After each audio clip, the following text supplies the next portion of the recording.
রক্তের সম্পর্কও কি বেইমানি করে? একই মায়ের পেটের ভাই বোন হয়ে ছোটবেলার সেই খুনসুটির সম্পর্কটা কি বড় হওয়ার পরেও থাকে? তো হ্যালো ভিউয়ার্স, আসসালামু আলাইকুম।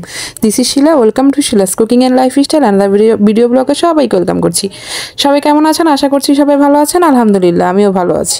সকালবেলা আম্মু হালুয়া রান্না করেছিল, তো আমি যেহেতু সবার পরে নাস্তা করছি এই জন্য শক্ত হয়ে গেছে। তো আমার মেয়েদের জন্য পরোটা আর আমার জন্য রুটি। দেখছেন, নিজের বাড়িতেই নিজে পর হয়ে গেছি। তো এই যে যেহেতু অনেক বেশি গরম পড়ছে, তো মাঝে মাঝে মনে হয় যে ফ্রিজ খুলে দাঁড়ায় থাকি। তো আম্মু কিন্তু এই যে ফ্রিজ চালু করলে এরকম ফ্যানটা অফ করে দিয়ে তারপরে ফ্রিজ খুলে লাগায়। কি অবস্থা বলেন তো দেখি। তো যেহেতু শাওয়াল মাসের রোজা করছিলাম, তো ভেঙে ভেঙে করছিলাম, দুই একটা রাখতেছি আবার দুই একটা ভাঙতেছি। প্রচুর গরম পড়ছে, অনেক খারাপ লাগে, অসুস্থ হয়ে যাচ্ছি। আর গরমে আপনারা চেষ্টা করবেন প্রচুর পরিমাণে পানি খেতে, সেটা যে ধরনের হোক। এরকম লেবু শরবত বানিয়ে খেতে পারেন বিভিন্নভাবে আসলে।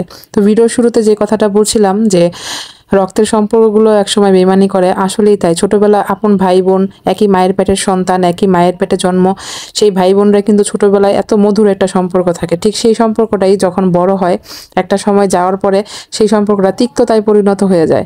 অনেকের ক্ষেত্রে, সবার ক্ষেত্রে আমি তা বলছি না, অনেকের ক্ষেত্রে সম্পর্কটা এরকম তিক্ততায় পরিণত হয়। নিজের সন্তানরা যেমন নিজের রক্ত, নিজের ভাই বোনও কিন্তু নিজের রক্ত।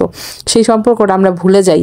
এই দুনিয়ার মোহমায়ায় আমাদের মধ্যে স্বার্থের এত বেশি বিষয় চলে আসে যে স্বার্থের কাছে আমাদের রক্তের সম্পর্কগুলো একসময় অনেক বেশি হেরে যায়।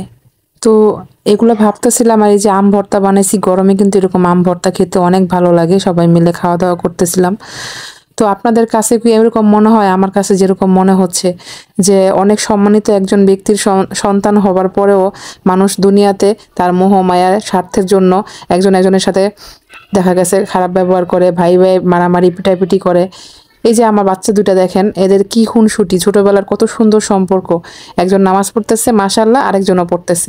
কিন্তু বড় হবার পরে কি এদের মধ্যে সম্পর্কগুলো এরকম নোংরা হয়ে যাবে? আমি এগুলা ভাবি আর চিন্তা করি যে বড় হবার পরে কি আমি দুনিয়ার মধ্যে যেরকম দেখতেছি মানুষে মানুষে বিচ্ছেদ, মানুষে ভাইয়ে ভাইয়ে মারামারি, বোনে ভাই পরিচয় দেয় না একজন একজনের সাথে, কি ধরনের সম্পর্ক, সেই সম্পর্কগুলো কি আমাদের মধ্যে হবে বা আমার সন্তানদের মধ্যে হবে? আমি সারাক্ষণ এই জিনিসগুলো খুব ভাবি।